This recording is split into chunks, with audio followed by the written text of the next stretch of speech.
संभल में होली और जुमे की नमाज शांतिपूर्वक निपट गई, लेकिन इस पर लोगों की प्रतिक्रियाएं अभी भी सामने आ रही हैं। आपको बता दें कि संभल की होली को लेकर उत्तर प्रदेश की पुलिस ने कड़े इंतजाम किए थे कि होली और जुमे की नमाज दोनों ही संभल में अच्छे से मनाई जाएं, और योगी पुलिस ने अपनी जिम्मेदारी को संभालते हुए इस कार्य को अच्छे से किया भी। इस दौरान संभल के सीओ की होली वाले बयान को लेकर चर्चाएं भी खूब रही, लेकिन अब संभल सीओ पर मुस्लिम स्कॉलर वजाहत गुज्जर ने खुलकर बोला। उन्होंने संभल सीओ को जाबाज पुलिस वाला बताया और उनकी ऐसी जमकर तारीफ की कि कट्टरपंथी मौलाना इस वीडियो को देखकर बौखला उठेंगे।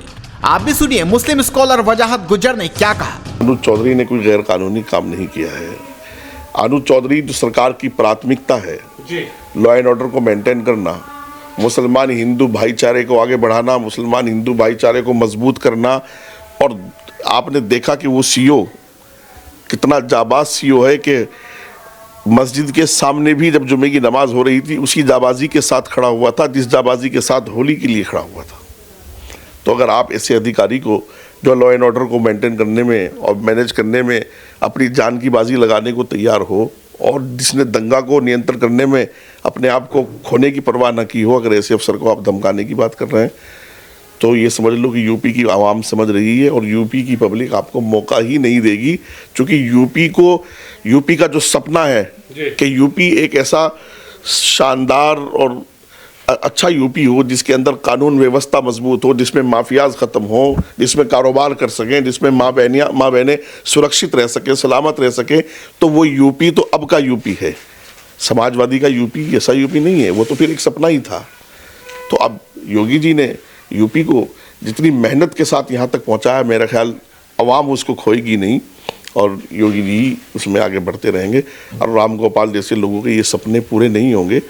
और मेरा ख्याल ये है कि आइंदा उनको इस बात से परहेज़ करना होगा कि वो हमारे उन अधिकारियों को, जो वो भी किसी माँ का बेटा है, सीओ अनुज चौधरी पहलवान है, उसकी माँ ने, उसके पिता ने, उसके भाई ने, उसकी फैमिली ने उसको पाल पोस के पहलवान बनाया। अर्जुन अवार्ड उसको किसी के एहसान में नहीं मिला हुआ है, वो अर्जुन अवार्ड ही है, अपनी मेहनत से लाया है।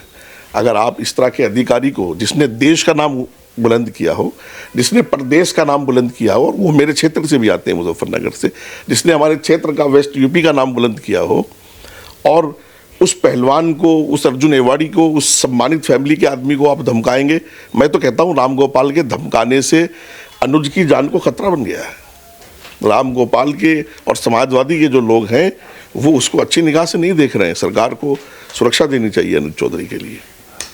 तो मुख्यमंत्री योगी आदित्यनाथ पर आप क्या कहेंगे? उनसे जब सवाल किया गया कि साहब आपका एक अधिकारी हैं, सीओ हैं, वो इस तरीके की भाषा का उपयोग कर रहे हैं जिसको लेकर विपक्ष बड़ा नाराज़ है, इस तरीके के बयान दे रहे हैं कि विपक्ष उसको लेकर बहुत चिंता व्यक्त कर रहा है, तो वहीं योगी आदित्यनाथ जी कहते हैं कि भाई ठीक है, सीओ है, अधिकारी है, लेकिन हमें नहीं भूलना चाहिए कि वो पहलवान भी है, और उसने जिस अंदाज में इस बात को कहा वो उसके पहलवानी वाले अंदाज में कहा होगा। इसको लेकर क्या कहेंगे? देखिए क्या है, सीएम साहब जो हैं वो आपने बहुत नोट किया होगा पिछले लंबे टाइम से कि वो इंतहाई साफ दिल और एक संत है, साधु हैं। साधु संत का जो सबसे पहला आपने देखा होगा, सबसे पहली सिफत, सबसे पहली चीज़ जो साधु संत में होती है वो ये होती है कि वो जो अंदर से है वो बाहर से। तो ये छल कपट तो वो राजनेताओं की तरह जानते नहीं है कि वो झूठ बोल रहे हैं अंदर से कुछ और बाहर से कुछ। और कितनी क्लियर और साफ बात है। अच्छा मुझे ये बताइए कि संभल जैसी जगह जहाँ दंगा हो गया हो, जहाँ लाखों की तादाद में पत्थर निकला हो, ट्रकों के हिसाब से पत्थर निकला हो, जहाँ शासन प्रशासन के कितने लोग जख्मी हुए हो, दंगा में कई लोग मारे गए हो, क्या वहाँ हलवा पूरी लेकर बैठेंगे सीओ अनुज चौधरी और वो इस तरह की बहुत संयम की भाषा का इस्तेमाल करेंगे तब लॉ एंड ऑर्डर मेंटेन होगा, या एक पहलवान की भाषा इस्तेमाल करेंगे जब लॉ एंड ऑर्डर मेंटेन होगा? तो योगी जी ने समर्थन किया है। मैं समझता हूँ कि योगी जी ने एक जाबाज अफसर का, एक जाबाज सिपाही जो उनकी शासन प्रशासन का है, उसका सहयोग के लिए ऐसा बोला है, हौसले के लिए बोला है।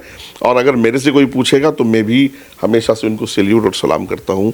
और मैं समझता हूँ कि योगी जी का जो सबसे पहली प्राथमिकता है उत्तर प्रदेश में वो कानून को मजबूत करने की है, और कानून के मजबूत करने के लिए जो ऑफिसर काम कर रहे हैं तो वो उनको शाबाशी दे रहे हैं और देंगे। संभल की कई मस्जिदें होली के दिन ढक दी गई तिरपाल से या फिर एक पन्नी जो एक अच्छी क्वालिटी की होती है जिससे कि रंग ना गिरे। इसको लेकर आप क्या कहेंगे? कुछ लोगों का कहना है कि साहब मस्जिदें ढक दी जा रही है इस सरकार में, कि देखिए साहब इस सरकार में तो मस्जिदों को पहले ही ढक दिया जा रहा है।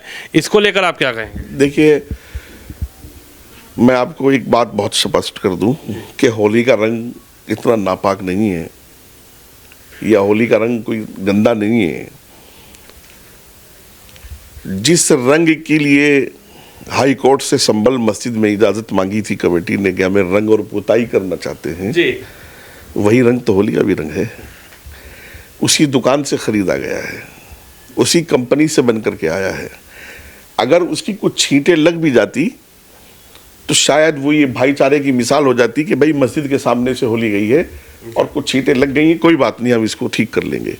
बहरहाल ये भी मैं समझता हूँ कि हो सकता है कि कुछ उस पे लोगों ने, लेकिन ये मुसलमान जो है ना, अगर मैं समझता हूँ कि उनको प्रशासन ने इजाज़त दे भी दी थी कि वो ढक ले मस्जिदों को, तो मुसलमान को ढकना नहीं चाहिए था।